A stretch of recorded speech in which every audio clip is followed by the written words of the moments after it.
សំណួរដែលខ្ញុំតែងតែទទួលបានពីអ្នកស្គាល់គ្នាក៏ដូចជាអ្នកដទៃដែលគាត់តែងតែសួរថាហេតុអ្វីបានជាជ្រើសរើសទឹកដោះពពែអូលីសិចសម្រាប់កូនរបស់ខ្ញុំនៅក្នុងការផ្លាស់ប្ដូរទឹកដោះគោក៏ដូចជាទឹកដោះពពែវាគឺជាការផលពិបាកមួយសម្រាប់ការជ្រើសរើសយ៉ាងសំខាន់បំផុតចំពោះសុខភាពកូនរបស់យើងដោយសារតែទឹកដោះពពែឬក៏ទឹកដោះគោវាមានប្រព័ន្ធភាពស៊ាំខុសៗគ្នាជាពិសេសទឹកដោះពពែអូលីសិចខ្ញុំជ្រើសរើសមកនេះគឺជាប្រភេទស្តង់ដារមកពីប្រទេសអូស្ត្រាលីហើយមួយវិញទៀត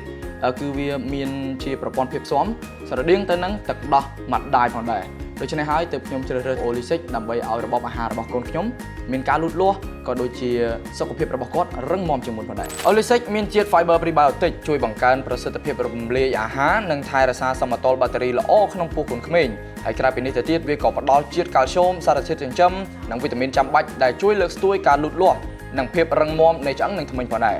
ជាមួយនឹងរសជាតិទន់ល្មើយងាយស្រួលទទួលយកនិងធម្មជាតិអូលីសិចគឺជាជម្រើសដ៏ឆ្លាតវៃសម្រាប់មាតាបិតាដែលចង់ឲ្យកូនរបស់ពួកគាត់ទទួលបានការលូតលាស់ល្អនិងសុខភាពល្អជាពិសេសទៅដល់ពពែអូលីសិចមានអត្ថប្រយោជន៍ជាច្រើនទៀតដូចជាកាល់ស្យូម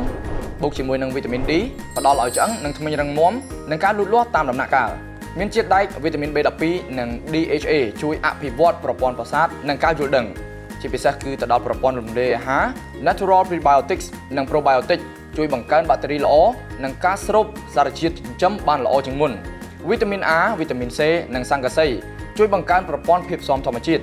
មិនមែនជាជាតិសណ្តែកនិងគ្មានសារធាតុបន្ថែមគីមីមិនមានសូយប្រូតេអ៊ីនឬក៏បន្ថែមពណ៌ឬក៏ក្លិននោះឡើយដូច្នេះហើយបានជាឪពុកម្ដាយគ្រប់រូបតែងតែជ្រើសរើសជាមួយនឹងម្សៅទឹកដោះពពែដើម្បីឲ្យកូនរបស់ពួកគាត់មានការលូតលាស់ល្អ